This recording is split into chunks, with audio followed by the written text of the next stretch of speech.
In primetime news this evening, scandal hit Caribbean Maritime University gets acting president. Millions set aside to help farmers affected by drought. And shoppers to feel the heat as dry times drive up food prices.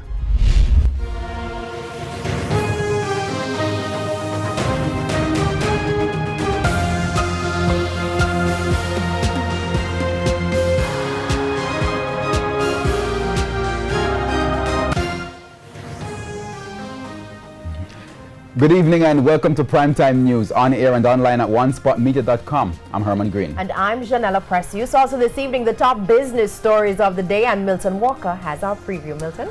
Yes, Janella, the BPO sector says the Special Economic Zone policy is retarding the sector's expansion. Okay, thanks Milton. And from business we go to sports. Spencer Darlington, what's happening today? Thank you very much, Herman. Well, recently a few former athletes of the Racers Track Club criticized the veteran coach Glenn Mills. Guess what? None other than the arguably the greatest sprinter of all time has come out in defense of Coach Mills. Oh no.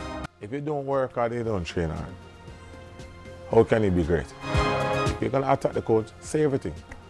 This is why that's why they will never get to a certain level right now. Ouch. There's also sports commentary, E-Prime, and weather in this newscast. But before the break, we have the feedback question. This evening's feedback question: what's been your experience buying produce and fruits with the drought now underway? You can share comments online, facebook.com/Television Jamaica, and tweet us at Television Jam.